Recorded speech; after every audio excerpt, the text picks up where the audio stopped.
Sore hari ini kita akan bicara tentang ini perkenalan sedikit ya. Udah pada kenal kan ya? Saya Agustinus, ada channel YouTube dan Instagram di Touching Heaven. Kenal kita, nanti boleh dicek teman-teman. Oke, sore hari ini kita akan bicara tentang mengejar kekudusan di era milenial, gitu ya, di era milenial. Oke, apa sih itu? Kita ambil dari ayatnya Ibrani 12 ayat 14 ya. Ada yang bantu baca kita siapa ya? Foni atau siapa? Saya kok. Siap.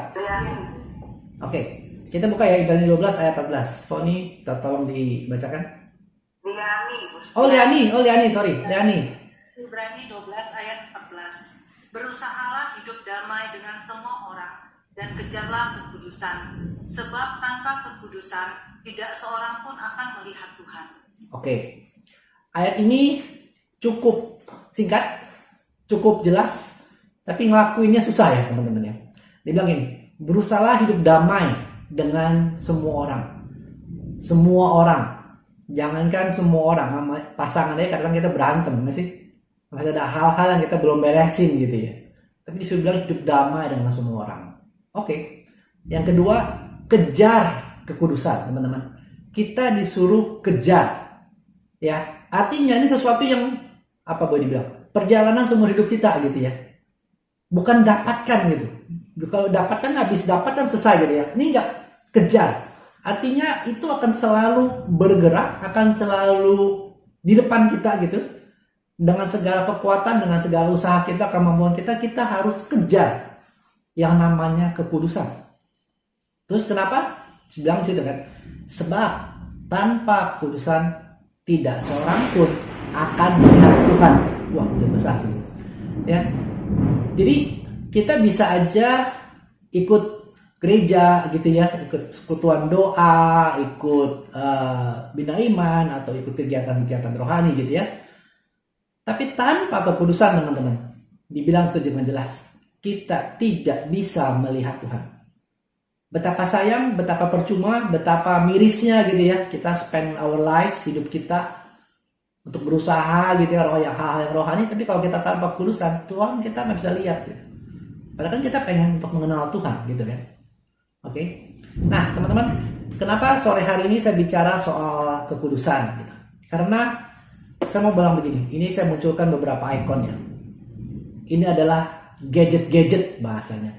Nggak ada yang salah dengan gadget. Ya teman-teman, nggak ada yang salah, bukan benda-benda ini adalah benda-benda maksiat gitu ya, bukan. Tapi ingat ya, kita itu sering jatuh dalam dosa, sering gagal gitu ya, bukan karena benda-benda besar, bukan karena dosa-dosa besar teman-teman, enggak.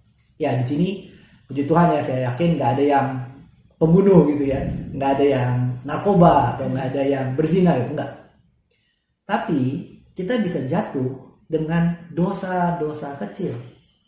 Dan dosa-dosa kecil ini, pintu masuknya zaman sekarang di zaman milenial adalah gadget-gadget ini. Bayangkan teman-teman, jujur ke diri sendiri gitu ya. Pikirkan, kalau belum pernah pikirkan, coba dipikirkan dan mulai besok hari Minggu gitu. Seberapa lama kalian megang gadget? Itu terhitung dari semua ya, baik handphone, laptop, TV, iPad, semua gitu ya. Dalam 24 jam, berapa lama Anda pegang gadget itu? Berapa lama Anda di depan layar? Dan di depan layar Anda ngapain? Ya, coba dipikirkan. Untuk kita orang-orang kerja ya mau nggak mau kita mungkin 9 jam, 10 jam bahkan di depan layar gitu ya, laptop kita. Apa yang kita buka? Kerjaan atau sambil buka-buka yang lain gitu. Jadi saya mau ajak kita renungkan sore hari ini bicara soal kekudusan di zaman milenial berkaitan dengan gadget. Kita ingat-ingat kembali, kita jujur dengan diri kita. Selama ini kita bagaimana bijak memakai gadget? Apakah gadget sumber kita cari Tuhan, memudahkan kita, atau gadget malah jadi titik-titik lemah kita, gitu ya? Oke, saya lanjutkan. Mengejar kekudusan di era milenial, ya. Yang pertama, kita harus filter input dari gadget dan media sosial. Harus filter. Kenapa? Coba jujur deh. Coba pikirkan juga. Emang perlu Emang yang lagi kita lihat, emang yang lagi kita browsing, emang WhatsApp grup yang lagi kita baca penting, perlu. Ada hubungannya nggak dengan kehidupan kita? Ada hubungannya nggak dengan usaha kita mengejar kekudusan? Ya, kalau enggak, kita filter teman-teman. Ingat kembali lagi soal waktu tadi. Waktu kita terbatas, ya kan? Kita cuma punya waktu 24 jam. Kita nggak tahu umur kita sampai kapan. Ini yang harus kita filter bahasanya. Bukan tidak sama sekali ya, tapi kita filter. Yang kedua, take it slow. Take it slow guys, gitu ya. Di zaman milenial, semuanya mau cepet. Semuanya mau instan. Tapi kita ambil waktu nih sekarang. Ambil waktu dalam kehidupan kita untuk bertanya, untuk dengerin Roh Kudus. Ya, kita benar nggak punya waktu lagi selama ini. Banyak tugas di rumah, ngurus anak, ngurus kerjaan, ngurus toko, ngurus segala sesuatu gitu ya. Waktu 24 jam kayaknya kurang. Apalagi yang punya, saya baru buka usaha juga nih sama teman-teman ya. Punya kerjaan, punya usaha, punya ngurus anak, ngurus istri, segala macam. Pusing. Tapi kita harus ambil waktu. Dengerin Tuhan. Bersekutu sama Tuhan. Itu penting kita lakukan setiap hari teman-teman. Dan yang terakhir, kita harus be different from the world, gitu ya. Dunia punya cara-caranya sendiri.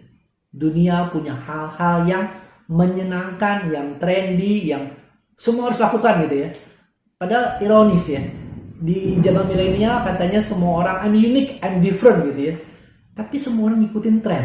Itu yang saya nggak habis pikir gitu. Semua orang ngikutin tren, padahal dibilang saya harus berbeda. Nah teman-teman, kita lakuin 3 hal ini, kita bisa mengejar kekudusan. Kita lakukan 3 hal ini, maka kita bisa jadi orang kudus. Oke, PD selesai. Kenapa PD selesai? Enggak sih. Teman-teman, saya di channel YouTube saya lihat bahwa kita kan punya grafik gitu ya. Orang-orang tuh cuma merhatiin tren.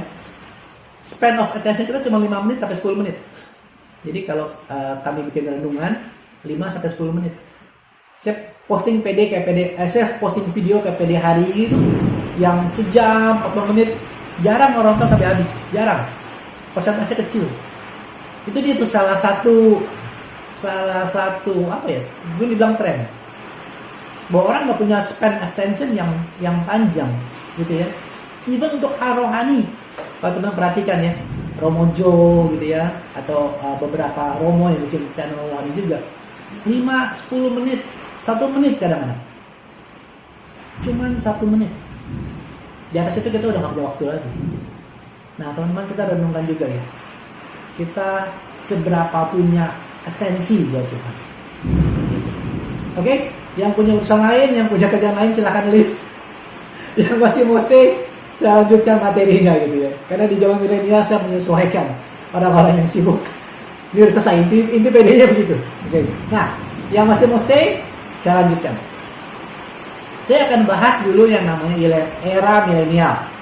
Nanti saya akan bahas soal definisi kudus, teman-teman. Mungkin selama ini kita agak keliru gitu ya. Dan nanti kita akan bilang bagaimana atau cara apa yang harus dilakukan menjadi orang kudus, supaya nanti teman-teman, ini bukan kebetulan saya rasa pas pujian tadi Peter sama Dennis bicara soal mahkota gitu ya. Kita mau kejar mahkota itu. Oke. Dimulai dari yang pertama, era milenial. Ya teman-teman, ini era milenial. Saya ketemu gambar ini menarik nih. Ya, segala macam apa nih, media sosial dengan ini ada, dan orangnya pun berwarna-warni gitu, unik. Yang tadi saya sempat bilang, jadi era milenial terkenal dengan atau identik dengan gadget, medsos gitu ya. Semua orang harus belajar gadget. Anak kami di sekolah gitu ya, kelas 4 ya Mai, kelas 4 atau kelas 5 udah pegang laptop ya. Kelas 4 atau kelas 5. Apalagi jangan waktu pandemi kemarin, school from home gitu kan. Mereka terbiasa dengan gadget. Tapi orang-orang yang senior pun mau nggak mau harus belajar gadget. Kenapa? Karena semua orang pakai gadget, pakai WA, pakai WhatsApp call gitu ya, pakai Zoom. Pertemuan lingkungan aja bulan kitab suci nasional pakai Zoom di lingkungan kami gitu. Jadi semua orang mainnya di gadget gitu. Dan dengan gadget ada media sosial. Terus trennya adalah fast ya, cepet, instan, update gitu. Kemarin udah tahu belum bahwa Ratu Elizabeth sudah berpulang gitu ya, sudah meninggal. Istri saya pagi-pagi subuh, bagi istri saya kasih tahu saya pagi-pagi gitu. Pagi-pagi dia cerita Queen Elizabeth meninggal. Kalau masalah jam 6 kurang ya saya, jam 6 kurang saya cerita. Terus saya bilang, sudah tahu? Saya bilang, karena saya punya channel terkait ada game gitu ya. Itu bicara soal Inggris. Itu dia cerita tuh kayak wow, Queen Elizabeth meninggal. Fast. Kita di belahan dunia yang lain teman-teman. Tapi berita itu tahu begitu cepatnya. Ya. Jadi kita terbiasa, kita mau semuanya on demand. Kayak sekarang nonton film. Kami terus terang nggak punya TV free to air lagi nih sekarang. Semuanya either HBO, Netflix atau YouTube. Kita maunya sekarang juga. Dan yang kita mau sekarang, nggak mau nunggu. Itu terjadi budayanya sekarang. Sampai ke anak-anak juga agak sulit kita suruh mereka untuk menunggu. Tapi kita harus biasakan. Terus ini tadi saya sempat bilang ya. Dikatakan di era milenial I'm unique, I'm different. Tapi semua orang nggak mau dibilang kamu nggak ikut tren ya, kamu ketinggalan gitu, nggak mau. Ya, era Sultan, era anak-anak Sultan, wah semua berlomba-lomba seperti Sultan. Padahal katanya unik, katanya I'm different. Tapi itu yang terjadi. Dan yang terakhir ini fakta sosial yang semoga jangan sampai kita atau anak kita alami. Dibilang many friends, yet lonely. Temennya banyak, followernya jutaan. Tapi temen nggak punya, dia merasa kesepian. Itu terjadi di era milenial sekarang. Ya, ini sedikit intro dan nextnya akan menarik. Saya ambil dari ini ya. Ini tapi data 2021 teman-teman, data 2021. Jadi ini saya ambilkan beberapa top sosial media apps gitu ya. Apps apa sih yang paling banyak yang orang pakai gitu ya? Ini secara global. Teman-teman boleh refleksikan gitu ya. Number one Facebook. Dalam sebulan kurang lebih average per user 19,5 jam. 19,5 jam. WhatsApp, Instagram, TikTok, Facebook Messenger, Twitter, Line, Telegram. VK apa ya? Saya nggak tahu VK. Apa tuh VK? Terus mobile apps nih, ya download. Yang paling banyak di download di global tahun 2021. Number one TikTok guys. Saya nggak punya TikTok sih. Saya nggak punya TikTok. Facebook, WhatsApp, ya. Ada Netflix juga di sini. Kalian gimana? Cocok nggak ke sini? Yang di list ini kalian punya semua nggak? Hah? Terus website-nya teman-teman. Google, YouTube, Facebook, Wikipedia, Amazon, Pornhub. Nomor 7, Pornhub. Yang nggak tahu saya nggak jelasin. Instagram, ya. X videos. Yang nggak tahu saya nggak jelasin. Ya. Terus video paling banyak tahun 2021 masih pingpong Baby Shark. Udah tuh gitu ya. Dan ya kalian bisa lihat di sini sendiri. Jadi ini sedikit refleksi. Kita ikut tren nggak teman-teman? Kalau kita ikut tren, kembali lagi hati-hati. Kita masih seperti dunia. Kita ngelakuin yang exactly dunia lakukan. Apa bedanya kita? Hello anak-anak Tuhan. Apa bedanya kita dengan dunia? Ya, ini data era milenial. Ini data kita sekarang. Ini aktivitas kita, ini behavior kita. Mana itu yang bicara soal Alkitab aplikasi nomor 1? Saya nggak yakin Alkitab aplikasi nomor 100 di sini. Ya, padahal harusnya kita baca Alkitab setiap hari, betul? Firman Tuhan bilang apa? Renungkan firman-Ku siang dan malam. Siang dan malam. Kita bawa Alkitab kemana-mana nggak? Enggak. Di handphone ada Alkitab nggak? Harusnya ada ya. Harusnya ada. Dibuka nggak? Kalau kalian bisa teman-teman saya yakin di iOS juga ada, tapi di App Store Google juga ada. itu ada nama aplikasi yang kita bisa tracking, namanya saya lupa exactly ya. Ini bisa japri saya. Dia men-tracking aktivitas kita, apa aja sih aplikasi yang kita buka, berapa lama kita bukanya. Jadi kita bisa monitor tuh. Ya, dan kita bisa tahu nanti Alkitab itu kita buka enggak. Kita yang anak-anak Tuhan, kita yang pelayan-pelayan Tuhan. Kita baca Alkitab begitu. Oke. Saya lanjutkan. Kudus, teman-teman. Kudus. Nah, saya mau tanya dulu nih. Mungkin chat boleh atau ngomong. Apa sih kudus? Apa sih kekudusan? Ada boleh bantu saya? Ayo. Yang di GG juga, kalau ngomong di GG kedengeran nggak ya? Enggak ya? Saya nggak bisa dengar yang di GG ya.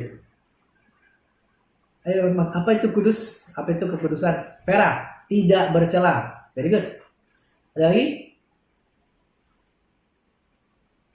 Ada lagi? Kudus. Tahu nggak? Ya udah. Kalau nggak tahu, saya kasih tahu. Oke, yang pertama, kudus adalah soto. Betul kan? Soto kan? Namanya soto apa? Soto Kudus. Di Jalan Sabang depan kita ada earphone-nya. Ya, soto Kudus. Saya suka. Yang kedua, Kudus adalah kota. Namanya kota Kudus. Ya, itu Kudus. Benar nggak? Benar kan? Benar kan? Soto sama kota. Kalau pengertian kita soal Kudus hanya sebatas ini, gimana kita mau mengejar, teman-teman? Kita even nggak tahu apa yang mesti kita kejar. Ya, kita mau kejar apa? Kita nggak tahu. Atau ada yang bilang begini, kudus adalah buat mereka yang bilangnya rohaniwan gitu ya, romo, suster, pewarta katanya. Dia mah pewarta, siapa nggak bisa kayak dia gitu. Alah, mak, gitu. Apa bedanya pewarta tetap makan nasi, burger, pizza sama sayur kok gitu ya. Kita tetap sama-sama manusia. Tapi kalau Anda udah bilang saya nggak bisa, saya nggak mungkin jadi orang kudus, berarti Anda tidak mengejar. Berarti Anda tidak melakukan tadi dong. Ya, firman Tuhan dalam Ibrani tadi, Anda tidak kejar. Dan gimana kalau nggak kejar, Anda dapetin mahkota gitu. Melihat Tuhan aja nggak bisa. Kan tadi firman Tuhan bilang gitu kan. Tanpa kekudusan, kita tidak bisa melihat Tuhan. Gimana mau dapat mahkota kehidupan melihat Tuhan aja nggak pernah. Tuhan nggak kenal kita dong. Ya. Oke, teman-teman, saya akan breakdown sedikit soal kekudusan. Beberapa tadi di sini saya tulis, saya lihat Civera sama Foni sama Zoom Thomason bilang tidak bercela, murni, sesuai kehendak Tuhan. Betul, tapi belum lengkap. Karena ada hati-hati teman, ada hati-hati. Saya akan breakdown begini. Ya. Imamat 20 ayat 7 bilang begini. Boleh bantu lagi tadi? Nggak usah tidak jadi, ini aja. Soalnya masih berapa cepat soalnya. Imamat 20 ayat 7 saya bacain. Maka kamu harus menguduskan dirimu dan kuduslah kamu, sebab akulah Tuhan Allahmu. Ini bahasa Indonesia teman-teman, ya. Imamat 20 ayat 7. Tapi perhatiin yang biru bahasa Inggrisnya. Sanctify yourself, ya, and be ye holy. Di Indonesia kayak kata-katanya sama nih, menguduskan dan kuduslah. Bahasa Inggrisnya sanctify sama holy, dua kata teman-teman. Di Indonesia kena sikat semua, kudus, menguduskan, kuduslah. Inggrisnya ada dua, saya korein lagi. Imamat 11 ayat 44. Sebab akulah Tuhan Allahmu, maka haruslah kamu menguduskan dirimu dan haruslah kamu kudus, sebab aku ini kudus. Makin bingung ya. Inggrisnya sama. Ada kata sanctify, ada kata holy. Ya. Jadi menguduskan itu diambil dari katanya yang sanctify. Apa tuh lagi? Tapi kudus katanya holy, gitu ya. Jarang dengar kan kata sanctify ya, nggak tahu ya sanctify itu apa gitu. Nah, teman-teman, kita perlu tahu dua hal ini. Kalau enggak, kita kudusnya sepotong kudus gitu, bahaya. Oke, saya jelaskan. Ya, menurut Kamus Besar Bahasa Indonesia, kudus adalah suci murni ya, itu Kamus Besar Bahasa Indonesia. Tapi sanctify sama holy artinya beda teman-teman. Sanctify bilang ini ya, konsekrasi untuk kita ikut ekaristi kan imam mengkonsekrasi kan. Nah, gitu ya. Legitimate abandoning religious sin, atau ketiga nih, free from sin. Ini yang saya ambil dulu nih, free from sin. Holy, dedicated to God atau religious purpose. Jadi teman-teman, kata kudus kita di bahasa Indonesia punya dua arti. Yang pertama adalah free from sin, yang tadi dibilang murni, tidak bercela gitu ya. Dan holy, dikhususkan, ditujukan, diperuntukkan untuk Tuhan. Nah, dua hal ini mesti digabung. Bersih dari dosa, suci murni, dan ditujukan atau dikhususkan atau diperuntukkan untuk Tuhan. Ini dua yang harus digabung. Ya, kudus. Kalau enggak, ini saya kasih gambar nih. Ya. Kudus adalah bersih dari dosa, suci murni ya. Kemudian diperuntukkan bagi Tuhan. Dua ini harus digabung teman-teman. Dua ini harus digabung. Kalau enggak begini. Ya. Kalau kita cuman bersih dari dosa atau suci atau murni, enggak beda dengan si apa ini? Apa ini teman-teman? Binatang korban. Yang dipakai untuk korban bakaran, dan kakak kita, saudara-saudari kita yang dari muslim juga pakai sama ya, adalah binatang yang tidak bercela, betul nggak? Tidak bercacat, tidak bercela, yang suci, yang murni.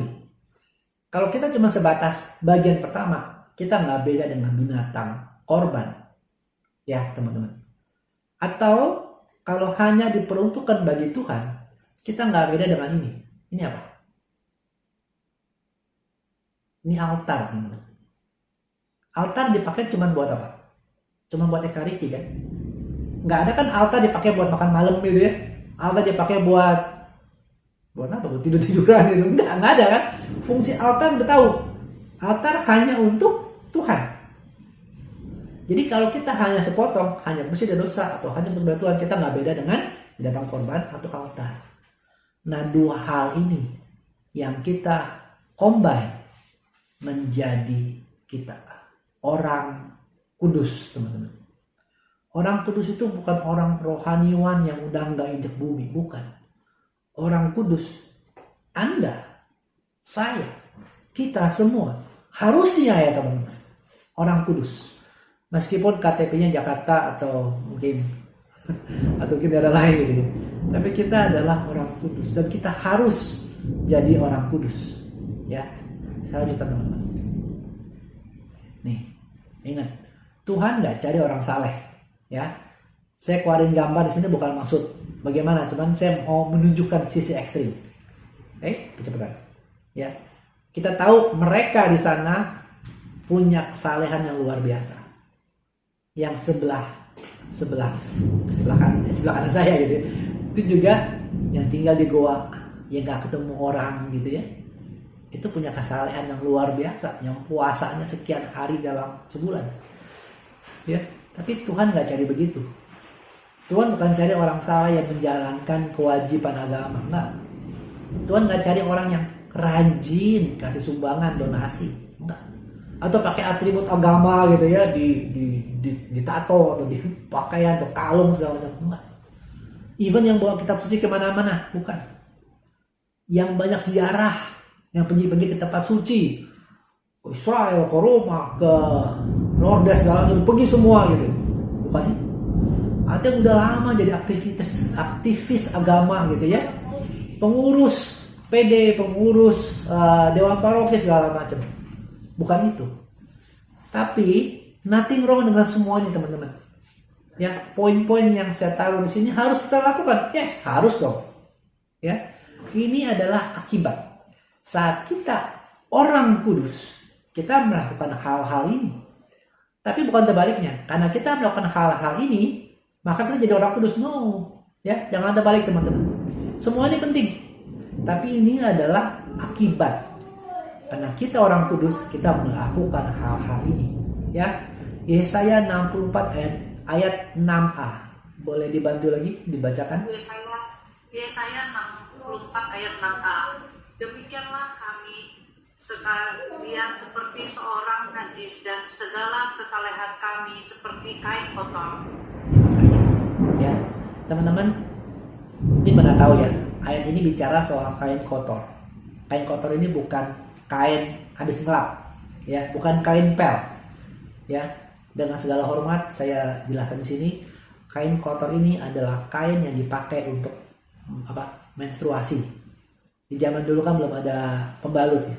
Mereka pakai kain, dan kain yang pakai menstruasi. Jadi di sini Nabi Yesaya bilang, segala kesalehan kami, kesaktian kita di mata Tuhan seperti kain kotor, seperti kain yang dipakai untuk menstruasi itu. Jadi nggak penting kalau hanya sekedar kesalehan, bukan. Kita perlu relasi sama Tuhan. Kita perlu bersih, suci, murni dari dosa. Teman-teman, Tuhan nggak bisa bergaul dengan dosa, betul nggak? Tuhan mencintai pendosa, tapi Tuhan benci dosanya. Kita nggak bisa bilang, oh saya hidup dalam dosa terus kenal Tuhan, nggak bisa. Kita harus dibersihkan dulu. Dan yang kedua, hidup kita bergaul, ditujukan, diperuntukkan sama Tuhan. Itu yang Tuhan mau. Tuhan mau kita kenal Dia, dan Dia mau kenal kita. Begitu ya teman-teman ya. Oke, saya lanjutkan. Nah, jadi ini yang kita mesti ingat. Kalau ada catatan, tolong dicatat. Orang kudus adalah mereka yang hidup dipimpin Roh Kudus, ya, dan mempersembahkan hidupnya kepada Allah. Ini definisi orang kudus. Mereka yang hidup dipimpin Roh Kudus, dari Roma 8:14 itu ya. Semua orang yang dipimpin Roh Kudus adalah anak Allah. Anak Allah. Anda, saya, kita semua harus hidup dipimpin Roh Allah.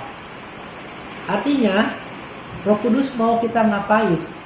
Roh Kudus mau kita berbuat apa? Itu kita ikuti teman-teman. Dan mempersembahkan hidup kepada Allah, Roma 12 ayat 1. Saya bacakan sini ya. Karena itu saudara-saudara, demi kemurahan Allah, aku menasihat kamu supaya kamu mempersembahkan tubuhmu sebagai persembahan yang hidup, yang kudus, Tuhan, yang berkenan kepada Allah. Karena itulah ibadahmu yang sejati. Ngerti ya sekarang yang dibilang hidup kudus? Kok bisa ada kudus? Itu dia. Karena untuk Tuhan, dikhususkan, diperuntukkan, ditujukan untuk Tuhan. Apa? Bukan duit, bukan skill, bukan talenta, tapi hidup. Artinya apa hidup teman-teman? Seluruh kehidupan kita. Jadi udah include tuh, ya. Mau uang, mau skill, mau kemampuan, mau kegantengan, mau kecantikan, segala macam itu udah include, kan tubuh gitu ya. Segala keberadaan kita dipersembahkan untuk Tuhan. Gimana caranya? Ya, nanti kita akan bahas. Tapi ini dulu definisinya. Kenapa kita perlu membahas definisi dulu? Untuk kita tahu apa yang kita mau kejar, teman-teman. Kalau kita nggak tahu apa yang kita kejar gitu ya. Jadi orang kudus, yang pertama, hidup dipimpin Roh Kudus. Yang kedua, mempersembahkan hidupnya kepada Allah. Ya, dicatat, diingat, dilakukan. Ini dulu definisinya ya. Dipimpin Roh, mempersembahkan hidup kepada Allah. Oke, saya lanjut. Nah, ini dia. Dipimpin Roh Kudus adalah nyatanya begini. Tadi saya sempat bahas ya. Take it slow. Ambil waktu. Kenapa? Kita mau dengerin Roh Kudus. Kita mau bertanya, kita mau saat teduh dulu. Teman-teman, Tuhan Yesus aja yang adalah Tuhan, Dia berdoa dulu semalaman sebelum memilih 12 rasul. Dia Tuhan loh. Dia tahu, oh ini si A, si B, si C, si D, dia tahu. Even dia tahu tentang Yudas Iskariot, tapi dia pun ambil waktu untuk berdoa dulu. Nah kita, jangankan soal keputusan penting teman-teman. 5 menit lagi kita nggak tahu akan terjadi apa. Masa kita sombong, gak mau ambil waktu untuk bertanya sama Tuhan, saya harus bertindak apa? Ya, Gimana kita mau dipimpin sama Roh Kudus kalau kita nggak pernah dengerin, kita nggak pernah bertanya, kita nggak pernah minta pimpinan, teman-teman. Saya rasa nih waktu tepat ya bagi kita semua ya di zaman milenial ini. Semua mendemand kita ya, meminta kita cepet gitu. Tapi take your time, teman-teman. Ambil waktu, bener-beneran. Ambil waktu berdoa, ambil waktu puasa. Saya juga udah lama nggak puasa lagi ya karena kesehatan. Ini mesti mulai puasa lagi gitu. Satukan hati kita sama Tuhan, biar kita bisa denger Roh Kudus gitu ya. Di YouTube saya ada juga cerita tentang bagaimana mendengar suara Tuhan. Nanti boleh visit ke saya. Tapi kita mendengarkan suara Tuhan, ikuti pimpinannya. Oke, lanjut. Mempersembahkan hidup kepada Allah. Nah, ini yang repot, guys. Ini yang repot, teman-teman. Gimana kita mempersembahkan hidup kita kepada Tuhan ya? Apa mesti berhenti kerja gitu ya? Apa mesti tinggal di biara gitu ya? Enggak, bukan begitu. Salah satu yang kita bisa renungkan adalah begini, teman-teman. Ya. Apa sih tujuan hidup saya? Apa sih tujuan hidupmu? Buat apa? Ada banyak yang bilang, buat ya kayak kita orang tua sekarang ya. Saya bekerja atau saya hidup buat anak gitu. Cari uang, cari nafkah supaya mereka bisa sekolah. Apalagi biaya sekolah mahal gitu. Wow. Tapi lihat deh teman-teman. Kalau kembali lagi jujur tentang diri sendiri. Oke, memang buat anak, memang buat biaya hidup. Tapi setelah dari itu ada hal-hal lain nggak? Ada keinginan diri sendiri nggak? Ada kedagingan nggak? Itu mesti kita hati-hati gitu ya. Bukan artinya bekerja, cari nafkah itu salah. Enggak bukan. Tapi satu sisi itu ya. Kekuatan, harta, kemampuan, waktu. Yang paling berharga buat kita itu sekarang waktu, teman-teman. Betul nggak? Itu dipakai untuk siapa? Dipakai untuk apa? Gitu. Dan pertanyaan saya yang kedua, berapa banyak Tuhan dapat bagian? Saya nyinggung sedikit nih, saya nggak akan bahas lebih dalam, cuma saya nyinggung sedikit. Dari harta yang teman-teman dikasih, dari uang yang teman-teman peroleh dari usaha, dari kerja, seberapa besar Tuhan dapat bagian? Coba direnungkan, coba dipikirkan. Bukan artinya Tuhan perlu uang ya teman-teman. Tuhan punya segala kekayaan, ya. Gereja, PD semua punya bagian masing-masing. Tapi yang dipertanyakan adalah seberapa cinta kita dengan Tuhan sehingga kita rela memberikan bagiannya Tuhan untuk Tuhan, bagiannya Tuhan gitu ya. Saya nggak akan bahas lebih panjang, cuman mari kita renungkan itu dulu aja. Kalau kita bilang mempersembahkan hidup kita, benar-benar berapa banyak sih kita kasih buat Tuhan? Waktu kita, kekuatan kita, harta kita, gitu ya. Dipikirkan. Setiap orang kan berbeda-beda, teman-teman. Tapi let's start dengan apa yang kita bisa. Mulai dengan apa yang kita mau, gitu ya. Kalau semua dibilang tunggu nanti, tunggu kaya, tunggu bisa, tunggu ada waktu, nggak akan ada waktunya, teman-teman.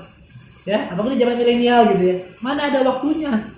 Semuanya sibuk, semuanya banyak gitu.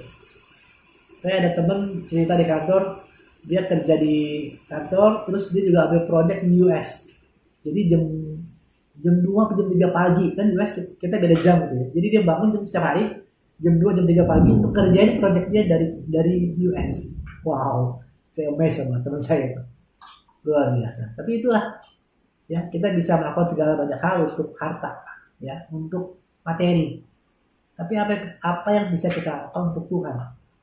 Paling gampang gini deh teman-teman, baca Alkitab berapa lama, berdoa berapa lama dalam sehari, itu dulu aja. Ya. Saya bukan bilang bahwa saya udah canggih, saya udah bisa, enggak. Saya juga ngomong ini nabok diri sendiri gitu ya. Saya juga mikirin, saya banyakkan main game daripada berdoa, daripada baca Alkitab gitu. Tapi paling enggak ada dalam pikiran untuk ayo berusaha lagi, kejar lagi. Maka tadi ayat tadi tepat banget gitu ya. Kejar. Kita usahakan, kita lakukan gitu. Oke, saya lanjutkan. Ya. Nah, teman-teman, kekudusan itu harus nyata. harus nyata. Artinya, kalau kita bicara kita mengejar kekudusan, kalau kita dibilang orang kudus, maka orang sekitar kita harus bisa melihat, harus bisa bilang, ih dia beda ya. Ih dia kudus ya. Dia nggak sebut dia kudus, tapi paling nggak, ih dia beda ya. Harus beda teman-teman. Harus beda. Kalau enggak, apa bedanya dengan dunia gitu ya. Harus beda. Bahkan dulu diceritain, kayak Mami Jo pernah ngomong ya, kita harus dianggap agak gila. Agak gila, karena dunia nggak begitu gitu. Ya, kita disakiti, kita nggak balas, kita ngampuni, gitu ya. Kita dicia orang, kita doain orang itu. Ya, berbeda, harus berbeda, harus kelihatan, harus kedengaran. Baru disitu bilang kekudusan itu nyata. Ya, Roma 12 ayat 2. Saya bacakan. Ya, boleh. Tolong silakan. Ya. Roma 12 ayat 2. Janganlah kamu menjadi serupa dengan dunia ini, tetapi berubahlah oleh perbaruan budimu, sehingga kamu dapat membedakan manakah kehendak Allah, apa yang baik, yang berkenan kepada Allah, dan yang sempurna. Dan yang sempurna. Oke, thank you. Teman-teman, ini menarik ya. Kapan-kapan kita bisa bahas lagi. Di sini dibilang baik, ya, satu, berkenan kepada Allah, gitu ya, dan sempurna. Ini satu hal yang kita mesti bahas kapan-kapan. Sempurna. Emang bisa kita sempurna gitu ya? Bisa guys. Bisa teman-teman. Alkitab ayat Roma 12 bilang apa? Kamu dapat membedakan manakah kehendak Allah, baik, berkenan, sempurna. Manusia bisa sempurna? Yes. Kapan-kapan kita mesti bahas ya. Tapi kita harus berbeda. Jangan pola pikir kita gitu ya, sama seperti dunia teman-teman. Nggak akan jalan, nggak akan bisa gitu. Dunia, saya pada berbeda. Dunia, kita tolong lagi. 1 Yohanes 2 ayat 17. 1 Yohanes 2 ayat 17, silakan. 1 Yohanes 2 ayat 17. Dan dunia ini sedang lenyap dengan keinginannya, tetapi orang yang melakukan kehendak Allah tetap hidup selama-lamanya. Terima kasih. Ya, kita harus beda dengan dunia teman-teman. Kenapa? Karena dunia sedang lenyap dengan, tuh lucu tuh ya, menurut saya menarik nih kata-katanya, dengan keinginannya. Bukan cuman dunia sedang lenyap, enggak, tapi dengan keinginannya. Kenapa keinginannya? Karena manusia keinginannya tidak pernah terpuaskan. Selalu pengen lebih. Ya. Selalu pengen lebih lagi. Untuk hal yang baik, oke. Untuk hal yang buruk juga begitu, sama. Ya. Bayangkan sekarang gitu ya. Ini saya bicara tentang wanita lagi, mohon maaf gitu. Tapi yang terlihat dari kami laki-laki adalah wanita. Ingin lebih ngetren lagi. Apa yang terjadi? Baju semakin minim. Ya kan? Bukan lebih panjang bajunya gitu ya. Tapi lebih sedikit gitu. Makin minim.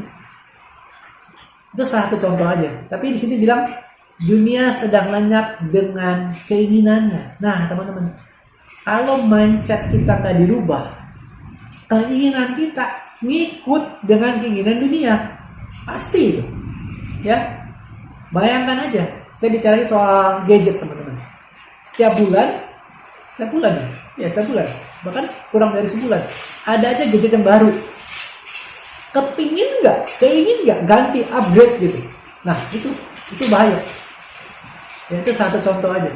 Keinginan kita kalau nggak dibedakan dengan mindset, kita akan ikut seperti dunia. Dan dunia sedang lenyap teman-teman.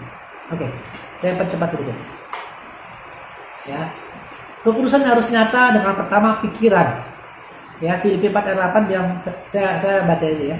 Semua yang benar, semua yang mulia, semua yang adil, semua yang suci, semua yang manis, semua yang sedap didengar, semua yang disebut kebajikan dan patut dipuji, pikirkan semua itu.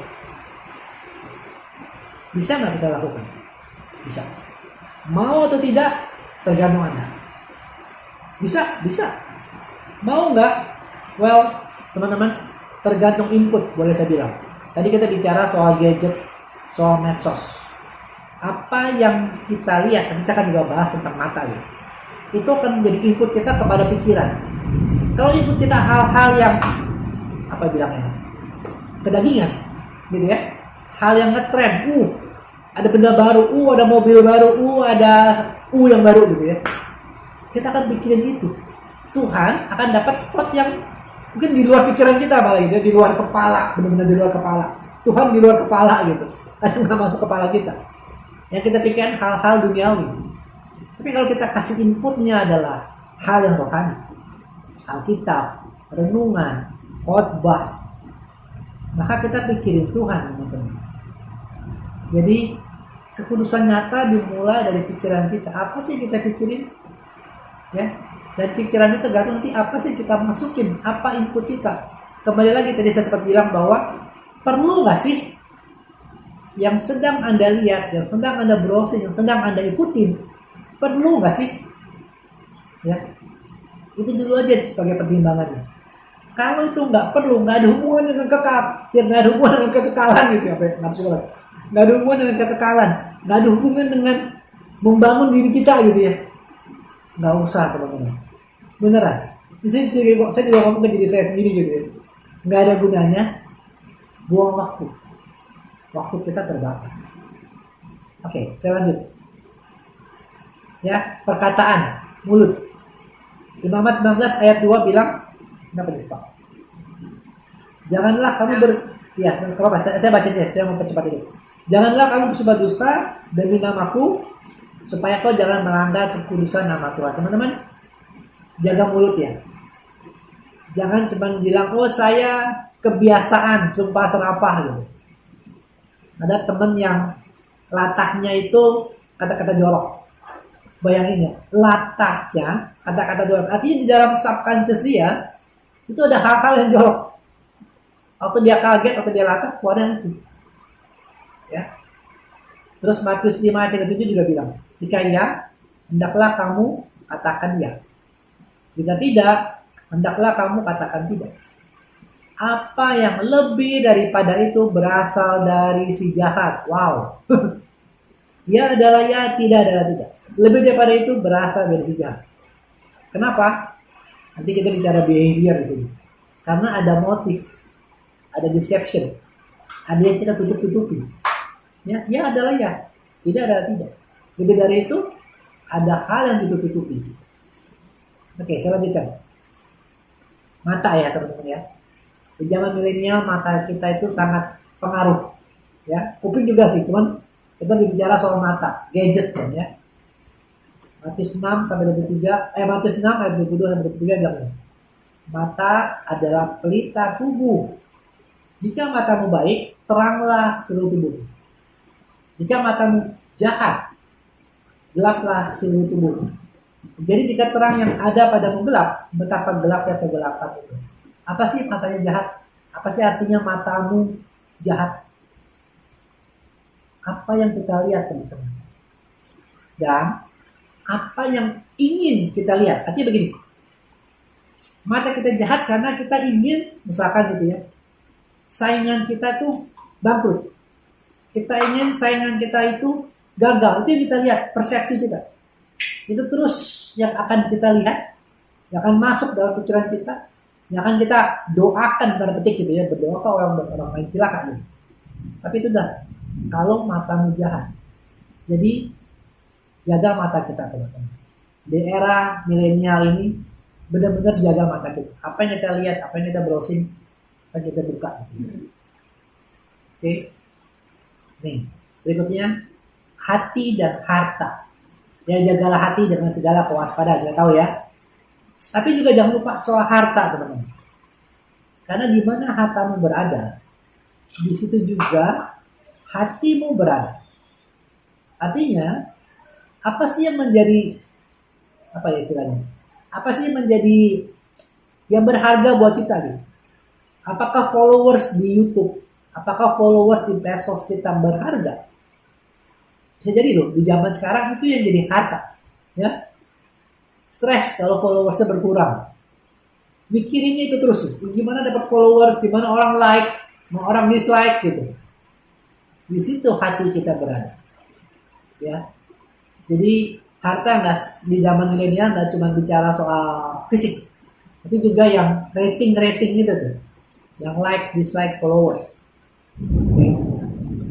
Lanjut, tubuh ya teman-teman, tubuh, penampilan ya, jangan lupa tubuh kita adalah bait kudus Allah. Jadi soal penampilan juga jangan lupa ya, jangan makin di-expose gitu. Ya, jangan makin dibuka-buka. Kemarin saya bicara juga di Koma 1 hal yang sama gitu ya. Tren dunia untuk semakin seksi, tren dunia untuk semakin apa ya, menarik gitu. Dan menarik adalah dengan membiarkan tubuh kita terlihat. Tapi bukan itu yang Tuhan mau. Tuhan mau kita kudus, suci dari dosa, bersih dari dosa, dan tidak bikin orang lain berdosa gitu ya. Terutama lagi mohon maaf dengan segala hormat kaum wanita gitu ya. Jangan bikin kami para lelaki jadi berdosa dalam memberikan pemandangan ya. Jangan. Kita jaga, kita sama-sama kudusan sama-sama gitu. Oke, beberapa slide tadi. Dan jangan lupa ya teman-teman ya, kalau kita bicara soal kekudusan, kita mesti bicara soal ekaristi kudus. Di era milenial, terutama gara-gara pandemi ini ya, saya juga masih struggling untuk kembali lagi ke gereja. Karena terus terang memang nyaman ya, misa online di rumah gitu. Jadi saya ajak anak-anak bangun, terus habis sarapan, terus kita misa online. Untuk bawa ke gereja setengah kampus gitu bahasanya ya. Untuk suruh mereka mandi, suruh mereka makan, sebelum bisa gitu, susah sekali gitu. Tapi sesuatu yang harus kita kejar. Kami juga, saya dengan Mel berusaha untuk mengejar ini gitu. Kita akan kembali lagi bisa di gereja. Terima hosti, terima ekaristi kudus, terima tubuh Kristus gitu. Itu yang harus kita kejar teman-teman. Dan jangan kita terbiasa dengan ya segala sesuatu kan. Yang ikutin bulan kitab suci juga bicara soal itu ya. Allah sumber harapan, ada empat temanya ya. Di YouTube saya juga teman-teman bisa dengerin teman-teman itu.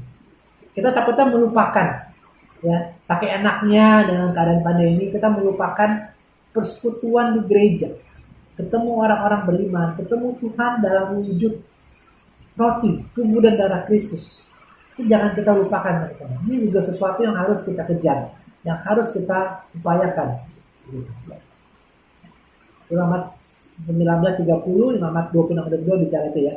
Memelihara hari-hari sabatku, menghormati tempat kudusku. Akulah Tuhan. Oke teman-teman, ini bagian terakhir bicara soal bagaimana kita mengejar kekudusan. Sebenarnya simple. Dan kita udah dengar berkali-kali, saya juga setiap kali bawain PD pasti nyinggung soal ini. Karena memang nggak ada hal yang lain. Ya, doa, firman. Itu basicnya gitu ya. Dari 4 roda ada 2 hal yang lain, tapi ini dulu. Doa dan firman. Yohanes 15 ayat 5 bilang, akulah pokok anggur, kamulah ranting-rantingnya. Barang siapa tinggal dalam aku dan aku dalam dia, ia berbuah banyak. Sebab di luar aku kamu tidak dapat berbuat apa-apa. Teman-teman, adalah sesuatu kemustahilan untuk mengejar kekudusan di luar Tuhan. Saya ulang ya, adalah kemustahilan untuk mengejar kekudusan di luar Tuhan. Tanpa doa, tanpa firman, mengejar kekudusan impossible. Karena kita nggak bisa teman-teman. Kita darah dan daging. Gimana kita melawan dunia yang penuh kuasa-kuasa si jahat, penguasa-penguasa di udara, buka media, buka TV, segala macam isinya dunia, isinya daging. Maka kita perlu doa, kita perlu firman, dan kita perlu Roh Kudus. Berjelas ya, roh lawan roh, nggak bisa kan baik. Oke. Terus Yohanes 17:17. kuduskanlah mereka dalam kebenaran. Firman-Mu adalah kebenaran. Jadi kita dikuduskan dalam firman. Kita dikuduskan dalam firman. Kan dalam surat kepada Timotius dibilang gitu ya. Segala tulisan dari diilhamkan Tuhan berguna untuk mengajar, mendidik, menegur kesalahan. Itu dia. Saat kita baca firman, saat kita dengerin renungan, ada firman Tuhan. Di situ Tuhan akan ngomong ke kita, menegur kita jika kita masih ada dosa-dosa langganan, menegur kita kalau kita masih cara-cara duniawi. Ya. Semua itu dikuduskan oleh firman Allah dan oleh doa. Jadi mengejar kekudusan nggak ada cara lain, doa dan firman. Dan akan sangat enak kalau kita punya tadi ya, kan ada dua hal lain.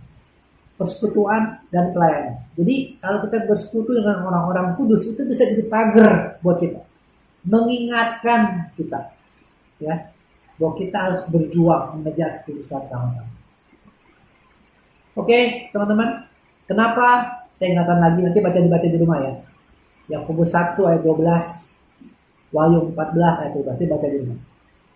Kita mengejar kekudusan untuk mahkota kehidupan. Nggak ada yang lain, itu aja.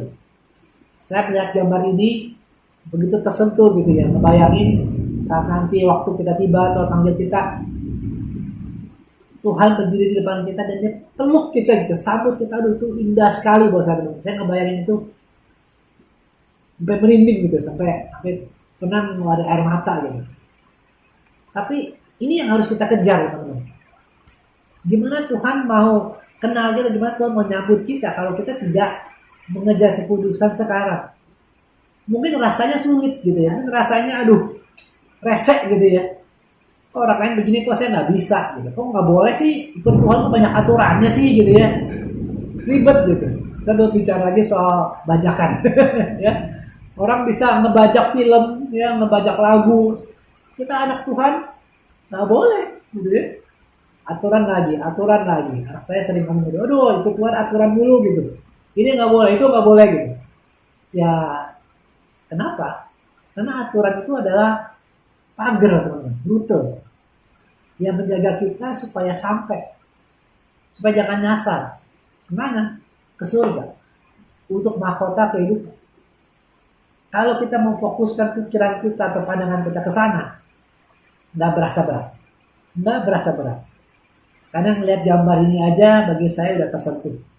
Apalagi nanti actual rewardnya teman-teman ya. Hadiah atau tempat atau situasi yang Tuhan udah siapkan buat kita nanti. Itu begitu luar biasanya. Gak ada apa-apanya yang ada di dunia ini. Gak sebanding. Tapi yuk, mari sama-sama kita kejar. Memang akan jatuh bangun, gak apa-apa. Tapi kita tahu apa yang kita kejar dan kita berusaha mengejar. Oke, kurang lebih begitu yang kita ajak renungkan sore hari teman-teman. Dan kita percaya ya, Tuhan akan mampukan kita. Oke, yuk kita tundukkan kepala dan siapkan hati kita untuk berdoa.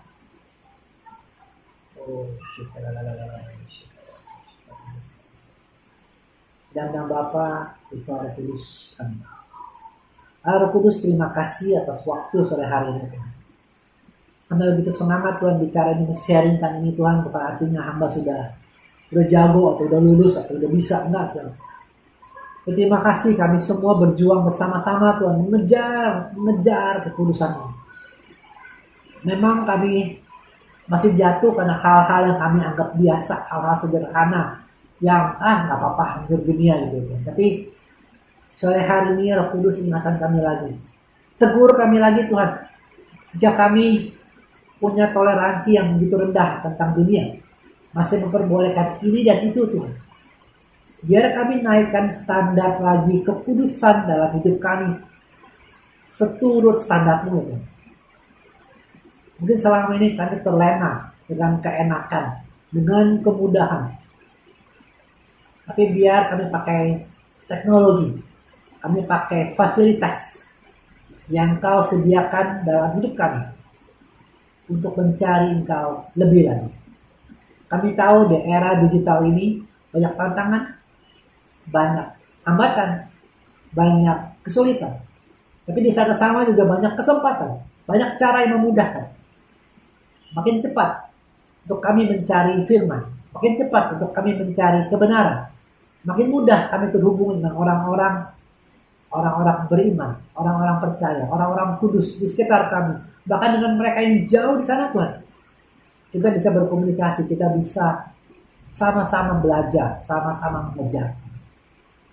Terima kasih Kau ingatkan kami kembali. Untuk memakai teknologi, untuk memakai fasilitas, untuk semakin bertumbuh hari demi hari, serupa dengan Kristus. Ampuni kami Tuhan, ampuni dosa-dosa kami, kelalaian kami. Di sore hari ini kami mau teguhkan hati kami, untuk kembali mengejar kekudusan-Mu, untuk hidup dalam pimpinan Roh Kudus, untuk kembali punya lifestyle, doa, dan firman. Terima kasih. Terima kasih Yesus. Kami serahkan kehidupan kami di bawah kaki salib-Mu. Kami percaya segala tantangan, segala kesulitan, Engkau sudah berikan jalan keluar tepat pada waktu. Terima kasih ya Tuhan. Kami juga berdoa bagi komunitas Thomas yang selalu menjadi sarana bagi kami mengenal Engkau, untuk kami bertumbuh, untuk kami melayani. Bawa orang-orang datang untuk mengenal Engkau dan buka hati untuk kami semua mau melayani untuk kemuliaan nama Kristus. Dan terima kasih juga Tuhan atas kota negara kami, biar pandemi ini segera berlalu dan situasi tetap aman. Banyak perubahan, banyak demonstrasi juga tahun depan, tahun politik. Dan kami berdoa bagi bangsa negara, bagi kota kami, tetap Kau berikan kami ketertiban, kedamaian kami. Terima kasih ya Tuhan, Hamba telah selesai berbicara. Dan ini doa syukur, doa permohonan kami di dalam nama Yesus Kristus. Kemuliaan kepada Bapa dan Putra dan Roh Kudus, seperti pada permulaan, sekarang, selalu dan sepanjang segala abad. Amin. Nama Bapa dan Putra dan Roh Kudus. Amin. Terima kasih. Shalom.